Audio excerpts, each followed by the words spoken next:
Hey everyone, and welcome back to the Kate Hamilton Health Podcast. I am your host, Kate Hamilton. So we are on episode 7, and today I am going to discuss the topic of dealing with overwhelm in relation to your weight loss and your fitness goals. Okay, not all, but a lot of us, a lot of my listeners, a lot of my clients, and myself included, we come from an era of diet culture and slimming clubs, okay? Which, what happens here then is it gives us this black and white thinking, this all or nothing, this on the wagon, off the wagon kind of approach to health, to fitness, to dieting, to weight loss, to everything really. We're used to restriction, and we're used to that kind of cycle of, Monday to Wednesday, we're on at 100%. Thursday, we're at about like 40%. Friday, 20%. And Saturday, Sunday, all hell breaks loose. And we're back to square one again then on Monday. So this is kind of how I lived my life for years. I tried every diet under the sun. So I did Weight Watchers. I did Slimming World. I was paleo. I even went vegan for a while. I did keto. I've tried absolutely everything. I did any type of diet that any famous person had. I tried it all. And so basically every diet under the sun.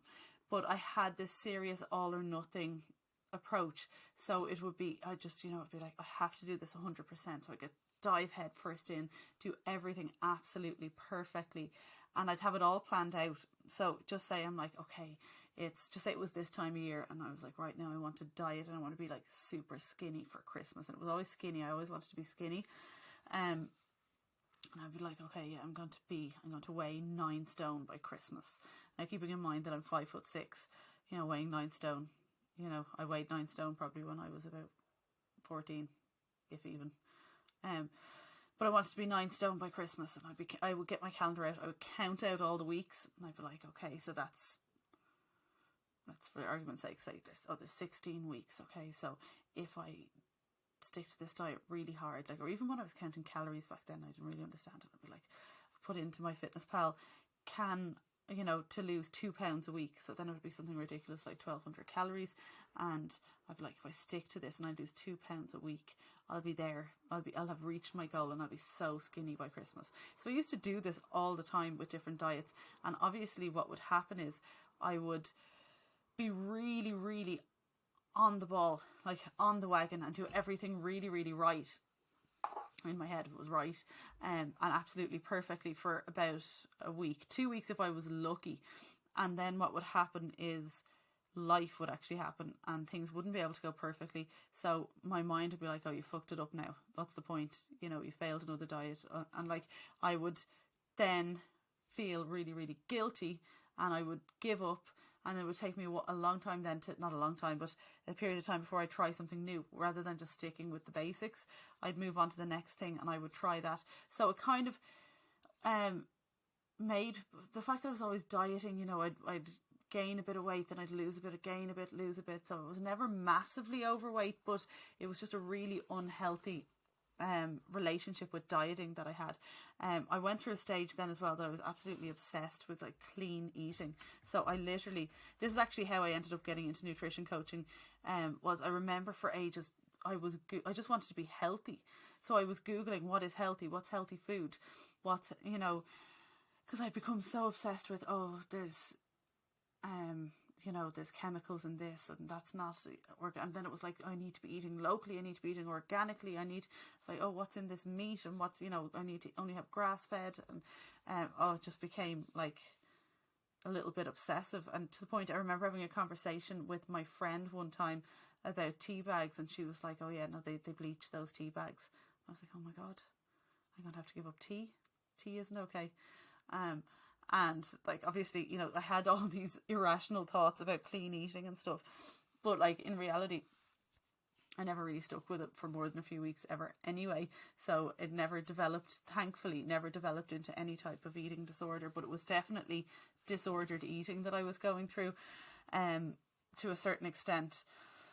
But what I've realised from working with loads of women over the past while is that a lot of this is really common.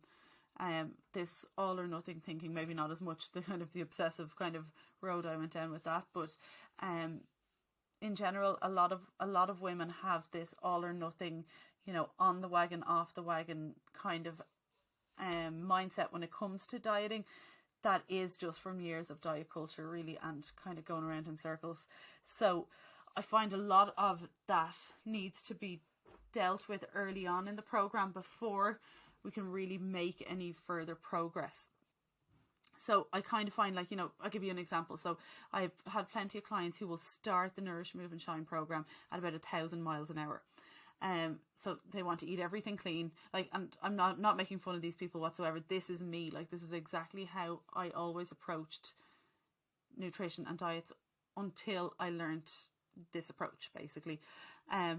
So 1,000 miles an hour in, everything's clean, workouts every day, walks every day, no chocolate, no crisps, and basically no life. They put their lives on hold, and then it's everything 100% for the program. And I've had plenty of texts from people starting out within the first week, and they're like, oh, my calories are very high, I'm finding it really hard to reach my calories. And that would always be a red flag to me, because I'm like, okay, it can be hard to reach your calories if you're eating really, really clean, and that's fine some days if you're not hitting them, but we're not going to reduce the calories that we know you're actually going to be able to lose weight on, because then you're going to teach your body that it needs less calories to lose weight. So we're not going to do that, and life will get in the way. So what I always say to my girls is, when you have a boring day in, day out, kind of groundhog day, midweek day where everything's in routine, it's really easy to stick with your calories. And on days like that, if you're a couple of 100 calories under and you're full, I wouldn't say go eat something for the sake of it, just because you're under your calories, because you don't need to hit it 100%. But what will usually happen is there'll be something on at the weekend where they'll need a few extra 100 calories, and overall throughout the week then it all balances out.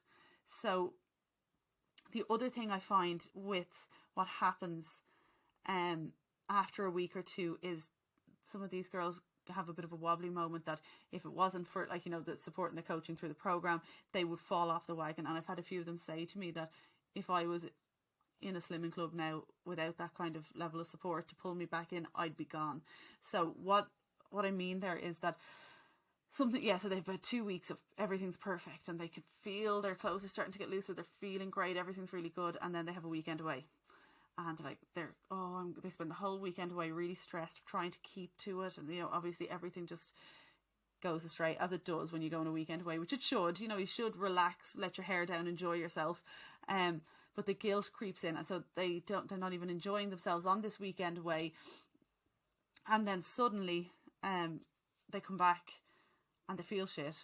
They feel guilty because they think they've done something terribly wrong.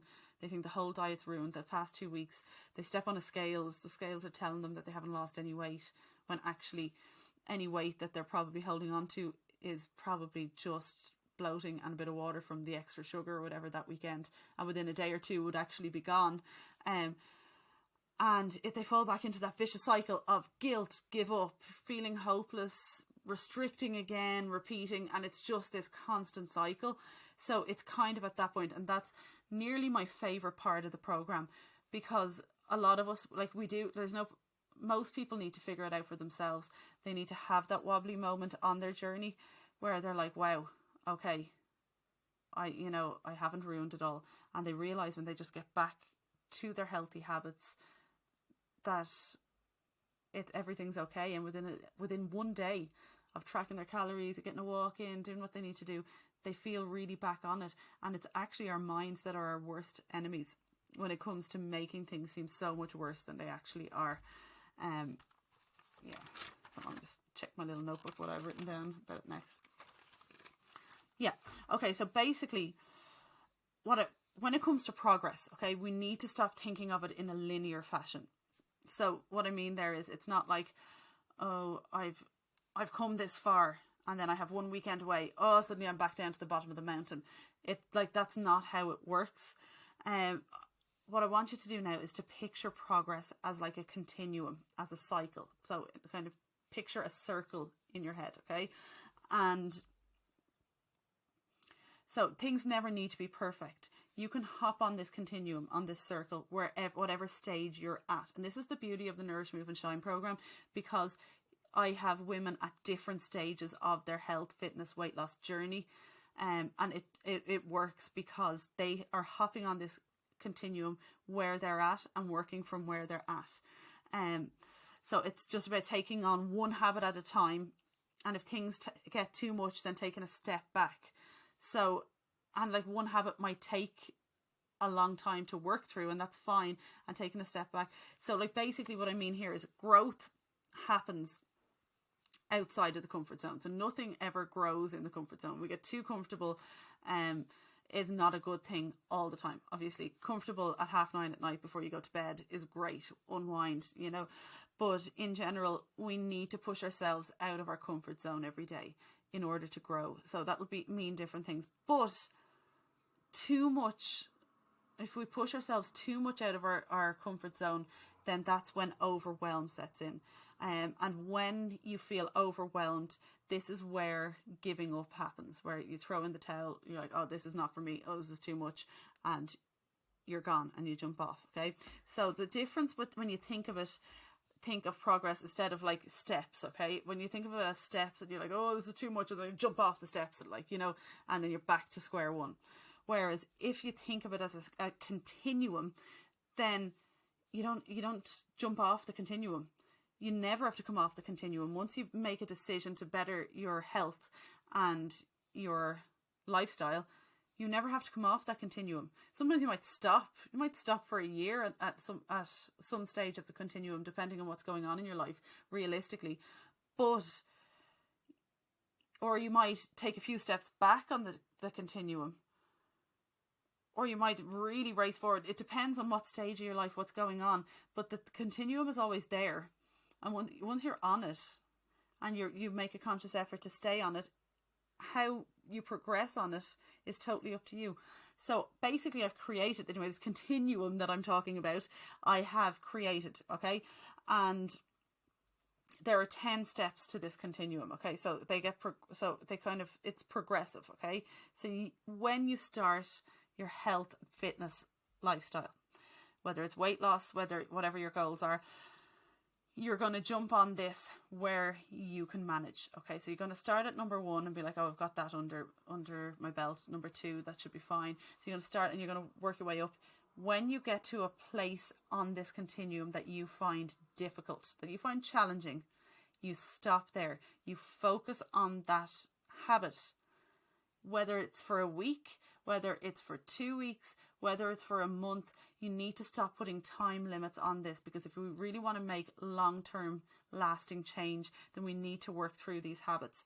So taking your time with it, maybe then you think you've mastered that habit and you move on to the next stage of the continuum, and then you're like, holy shit, I'm too overwhelmed.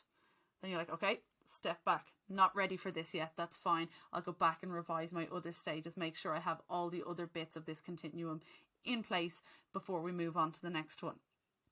So, and what I find is, I'm going to go through these stages now in a minute, but what I find is with a lot of women who start on my program as well, that some of them aren't ready to track their calories straight away. They come in and they think they're like, oh yeah, ready, okay, let's go, 1600 calories, I'm ready. But then when it comes to it, it's nearly impossible for them to stick to it because of various lifestyle situations, basically. So it really, really depends. And there's loads of other habits to work on. The thing is, there's so much more you have to have in place before you get to the stage of tracking your calories, really. Okay, so I'm going to go through these now. 1 second, I'll have it on my notebook, my little continuum. So I will go through it with you now. But yeah, so like I said, there's 10 stages to this continuum, okay? So starting at number 1, and this is like the pyramid that I talked about in the last episode. Number 1 is rest and recovery. If you haven't listened to my episode on rest and recovery, it's number 6. It's the one before this episode. Have a listen. It's so, so, so important. I know we've got really tired moms out there who cannot control a whole lot of what's going on when it comes to sleep, if they've got kids and babies that are waking all through the night. But there are other habits there that you can manage and to try and just put in that little bit of self-care. So that needs to be established first. You need to be prioritizing a little bit of rest, a little bit of recovery, a little bit of self-care before you can go further on this continuum in a healthy manner. Okay? And all the other steps won't actually fall into place if you're not well rested and well recovered. Okay? So that is number 1. So go back and listen to that. Okay, number 2 is eating more whole foods. So you might have your rest. So like, I know like my sister, for example, she did my program and she was like, sleep, got it. Not a bother. She sleeps like at least 9 hours every night. She's like, that's one habit I can tick off, no bother. So she's straight on then to the next step. Once you've got sleep under control, or, obviously, the mums that it's completely out of their control, you have some other rest and recovery habits in place, then it's time to move on to step 2 on the continuum, which is eating more whole foods. So again, there's an episode there on nutrition and my thoughts around it, so have a listen to that. But being basically whole foods are foods that have one ingredient, that a banana, porridge oats, an egg, that kind of stuff. Or even minimally processed foods where we kind of 5 ingredients or less. So trying to build your meals around healthy whole foods. Now, at this stage, you're not restricting anything, okay? What I want you to do at stage 2 is crowd out the shit, okay? So what you're doing is breakfast, you're adding in, okay, how can I get as much healthy whole foods into my breakfast and fill yourself up on really good nutritious foods. So think about the perimeter of the grocery store, like think the perimeter of Tesco or Dunn's or Aldi or wherever, where you've got your fresh produce, you know what kind of ingredients that we're talking about, these single ingredients, the actual foods that are the foods, or 5 ingredients or less. So trying to fill your diet with as much nutritious food as you can, rather than trying to restrict, like, I'm giving up chocolate, I'm giving up sugar. Don't. Just add in more fruit and vegetables. Add in a little bit more kind of lean protein into your meals. Add a bit more. Just add the good stuff. Instead of getting loads of takeaways, start making fakeaways. There's so many ways to do this. Just, instead of skipping lunch and grabbing a muffin or like a breakfast roll, start bringing a packed lunch with some healthy, make yourself a healthy sandwich and bring that with you with a yogurt and some nuts and some fruit or something, that there's definitely, so just start doing that will be the next stage, okay? When you think you've managed that, you're starting to add more stuff in. Time to start thinking about movement, looking at your daily movement. If you're someone who works in an office or works from home and you're busy, it can be really, really hard to get some daily movement in. I was actually talking to a client about this today when I was in the gym, about that. One of the biggest issues, I think, for people in society now is the lack of movement, the lack of daily movement. And I think people aren't even aware of how inactive they are. And I really don't mean that from a judgmental point of view. I mean it's just the way society has gone. So the next stage there would be to deliberately put in a walk as many days as you can each week. Find when you can fit it into your day. It doesn't have to be a really fast exercisey walk, just getting out, moving your body, getting a little bit of fresh air, adding some steps into your day. So like, again, I cover this in another podcast as well, different ways that you can get the steps in, like parking further away from where you're going, walk to the shop instead of drive if it's close by. When you have time, if you have a really busy week, try and get out for a walk more than at the weekends. So you're just building up that everyday movement, because it's that everyday movement that is going to make a huge difference to your daily calorie burn than any workout you're going to do in the gym. And it's just a habit that once you have it in place, you'll never want to let it go. It's just because of how good it's going to make you feel. It's going to re-energize you, make you just feel so vibrant. It's just so worth putting this in place. And start small. Again, with the walks, make that a little continuum. Start 5-minute walk. Walk outside your front door, walk for 5 minutes, walk back for 5 minutes, build it up. It doesn't matter as long as you're doing more than you did before. Just start where you are and just get moving. Use a 5-minute action. So these 5-minute actions that I say here are like, you don't feel like doing it. You're like, oh, I'm so tired. I really don't want to go for a walk. You're like, right, I'm going to put my runners on. I'm going to go out for 5 minutes. So you'll go out for 5 minutes. And once you get out, chances are you're going to keep going. And if you don't, then you've given yourself guilt-free permission to stop after 5 minutes, and it's 5 minutes more than what you had done. But in general, you'll find that you'll keep going and you'll feel so much better. And it doesn't have to be this hugely competitive thing. It's just get out and walk and do what you can that day. So that's step number 3. So do you see how we haven't even got near tracking calories yet?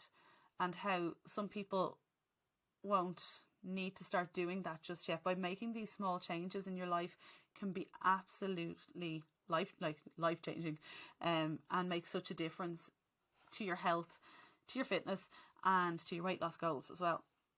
So number 4, hydration. Okay, so getting some water into you. There's plenty of people out there who are drinking nothing but coffee or monster drinks or God knows what else, but they are filled with caffeine, and caffeine actually dehydrates you. So it's important to start getting, what you really need is about 2 litres of water a day. Now, I know that might be impossible for some people. There's ways to try and just build it up. Carry a little bottle with you. If you're at home, have a pint glass with you. Try and divide it up a little bit. Have a pint of water before you eat anything in the morning. There's loads of different habits you can put in place around getting your hydration up. If you really, really struggle with water, actually, this sounded very familiar. I talk about this in my recovery podcast number 6. But yeah, if you're really, really struggling with water, put a drop of diluted stuff into it, a bit of my waddy or something. It's better than nothing. And start hydrating yourself. It'll actually clear your mind and again give you more energy. So that also needs to be in place, because you need to be drinking enough water to help you digest the healthy foods that you're eating. So if you're just throwing shitloads of vegetables into you and you're not getting any water, you're going to get really, really fucking bloated, and that's not going to be fun. So hydrate, number 4. And obviously these, the order I have these in are my own personal opinion of what I think is most important, to come one after the other. Someone can argue with me and say one is more important than the other, and that's fine. Flip those if you think that's the case. But in general, this is what I find works. Number 5 then is organisation. Another podcast on that one, so go back and listen to organisation. But you need to get systems in place. It's the next stage, okay? Particularly any of those busy ladies, full-time jobs, kids, anything like that, and anything that where you don't have the time to kind of do things bit by bit. Okay, you're going to have to get those systems in place. You're going to have to organise yourself, plan what meals you're going to have for the day, go do a grocery shop, have all the right foods in place. I would go as far as to say that you're going to plan exactly what you're going to have to eat the next day before you go to bed that night, so you're waking up with a plan. And then if it goes a little bit off plan, that's okay, but at least you've got a structure in place, which is going to just make things that much easier, and you're much more likely to stick with it if that's the case. Okay, then number 6. Number 6 is portion control. So there are 5 full stages to go through before you even think about starting to track your calories. Portion control can be tracking calories. It can be visually on a plate, looking at how much it can be intuitive, where you're actually listening to your body. If you want to lose weight, eating to about 80% full. If you want to maintain your weight, eating until you are full, but eating slowly and mindfully at a table with no distractions. It can be tracking calories on MyFitnessPal. It can be following hand portions, which people learn about on my program. There's loads of different ways to portion control. Some people actually use intermittent fasting and things like that to control it. And there's loads of different ways. It's just about finding what works for you. But before you try and control your portions or your calories or whatever, get the other stages in place first. It's just so important. Number 7, strength training. Now, I am a huge advocate of strength training. It is so important. I think everyone from your child to your granny should be strength training. And again, I talk about this in another podcast, but it's so important. But when it comes to weight loss and health, the other things are more important first. Okay, so some people, when they want to lose weight, they jump straight in, they like hire a personal trainer and they dive headfirst into the gym, and everything else is still in fucking chaos, and it's just never going to be sustainable. So get the basics in place first, then add in your strength training, and it'll tie in so nicely. And it is such an important part of the journey, for so many different reasons, but it needs to come at the right time, really. Now, don't get me wrong, you can start off strength training from the very beginning, but it shouldn't be your main focus. Make sure that the other things are in place as you're embarking on this strength training journey. Then number 8, I have mobility. So that's stretching, working through any mobility issues you have is really important, especially when you're strength training and you're starting to lift heavy, because the stronger you get, stiffer you're going to get. Again, I talk about this in my recovery podcast of how important that is. So you're going to add that in next. Then number 9 is when we'd start looking at macros and macronutrient balance, which is how much protein, how much carbohydrates, and how much fat you should be eating every day or in each meal.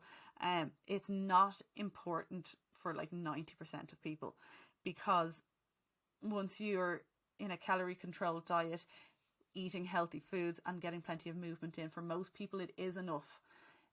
It's that 10% that are looking towards, sports performance and things like that, and competitions, photo shoots, that kind of stuff, where we start to get a little bit more specific. Some people enjoy it, and macronutrient balance can be interesting too, and we kind of would look into it a bit when we get to the portion control stage, as in if you're feeling hungry and you're feeling cravings, we need to up the protein a little bit, but we do it in a casual manner, and actually strictly tracking your macronutrients is not that important. And it can be extremely overwhelming and puts a lot of people off. I've hopped on diets and started there at number 9 and wondered why I couldn't stick to it. When I look back, like, it makes perfect sense. Like, how could I possibly, when I literally was drinking every weekend and sitting on my ass all week, and I wanted to be tracking my macros because, I thought I was an athlete or something. I don't know. So that's number 9. And number 10 then is sports performance, and maybe supplements depending on the person in relation to what their goals are and where they're deficient and that kind of stuff. So again, we're talking athletes, anyone prepping for competition, that kind of stuff will be in this category, and most people won't ever need to get this specific, but it is there on the continuum, and that's kind of the highest part of the continuum. So as you can see, we're all going to hop on in different places. So one person who starts my program might literally be at stage 1. So they might spend the first 4 weeks working through 1, 2, 3, 4. It mightn't be till about week 6 or 7 that they actually get to the stage of tracking their calories. And that's totally okay, because they're putting the foundations in place and they're getting fantastic, steady base for when they are ready, and they will be ready. And the thing is, anyone can work their way all the way to the top of this continuum if they really want to. So if you really want to, get competitive in a sport, or play team sports, competitively, or anything, or you're doing some sort of competition in some sport, you can get there no matter what age you are. But the thing is, most of us don't really want to. So there's no need to put that level of commitment at level 10 in, because we don't need to. Most of us want, most of us, I'm speaking for other people, but for example, myself, I want to be healthy. I want to have good energy. I want to be strong and mobile as I get older. So I want to have energy for my kids now and for my life and really enjoy it, live it to the full. And then as I get older, I want to maintain my strength and my mobility so that as I age, I don't deteriorate physically and can still do all the things that I enjoy. So that is kind of my goal with my lifestyle. And then obviously, perks of being able to wear things that you enjoy wearing and stuff are nice, but they're not my true why. The aesthetics that come with strength training is secondary to me. But so therefore, I kind of only ever really go as far as number 8. So I would say I'm about on 8 of the continuum. When and I'm particularly at that stage now because I am working on my mobility, trying to fix an injury. I don't have any particular desire to go to 9 or 10. I don't need to track my macros that closely. I would be conscious of how much protein I eat every day, but I will put that more in my portion control stage. And then sometimes I take a step back and I don't portion control. And that would very much depend on what stage of the year it is, what's going on in my life. So I move up and down from that continuum. I always make sure that I'm resting and recovering well. I'll always add some whole foods to my diet. I'll always get a walk in when I can. I always drink 2 liters of water every day. These are habits that I've built up over the years. They're always there. I am an organized person. That's a habit that I've built up over time. Again, that's always there. Even, okay, on holidays I let loose a little bit and I'm not as organized because I'm on holidays, but I'll come back and the first thing I'll do is make a plan, because it's just a habit I have in place. So 1 to 5 is completely, I have it down. I don't even think about it anymore. And it's great that you will get to that stage, but there's no rush to get to that stage. Work through it 1 stage at a time till you get there. And then what I do is from about 5 onwards, I move up and down from 5 to 8. Like, actually, I probably would put strength training before portion control. But anyway, that's 6 or 7. I might swap those. But if I was to put that on Instagram, I might swap those around. I'll just put a little note on that there. And then my strength training, I would always strength train. So when it comes to portion control and mobility, I come in and out of it a bit. I should be doing my mobility more. I am focusing on it now at the minute. And portion control, again, it depends on what's going on in my life. But those first 5 stages, so I'm kind of always about halfway around the continuum. Sometimes I go a little further up and then I take a little step back because it suits my life at different stages. So don't be afraid to jump on. So start at number 1. Look, I will put this continuum up on my Instagram anyway. Look at what stage you're at. Okay. What ones you already have down under control. And then start on the first one that seems challenging. Okay. What one are you going to find hard? So maybe you're like, okay, rest and recovery. I've got that down. I can eat more whole foods. I kind of do that anyway. That's fine. Daily walks. Right. Fuck. Haven't gone for a walk in weeks. That's where you need to start. Okay, so you're going to keep the rest and recovery going. You're going to keep the whole foods going. Then you're going to add in the daily walks. And that's basically what the Nourish, Move and Shine program is all about. Like, you have kind of weekly checklists of things to cover, but it's generalized in that way. But then you're going to focus in on what you can do, and then you'll know what to build on next from that. And it's just such a fantastic way to focus on weight loss, on health, on fitness. Like, you never need to jump off that continuum. You just might need to take a few steps back. Like, life can be hard. Shit happens. Like, things get in the way, and weight loss and health and fitness is not always going to be your main priority. It's not always going to be anyone's main priority. And when it isn't, you just take a step back, and before you know it, some of those habits are going to be in place without you even realizing it, by just making them daily habits. So again, looking at your why you're doing this in the first place will keep you on that continuum, and then the level of it will change depending on where you're at. So I'm going to turn off a major spiel there. I hope that you find some benefit in that. If you do, again, please do share this podcast on your stories. Give me a tag or send it to your friends, and share the message. And if anyone is interested in my program, it's 12-week Nourish, Move and Shine program where we work on all of these kind of habits. Let me know. Give me a message on Instagram. Is probably usually the best place to get me, but you can email me otherwise. So Instagram, Facebook and TikTok, you'll get me on at Kate Hamilton Health, or my email address is katehamiltonhealth@gmail.com. Message me if you'd like to learn any more about that. And otherwise, I will talk to you all next week.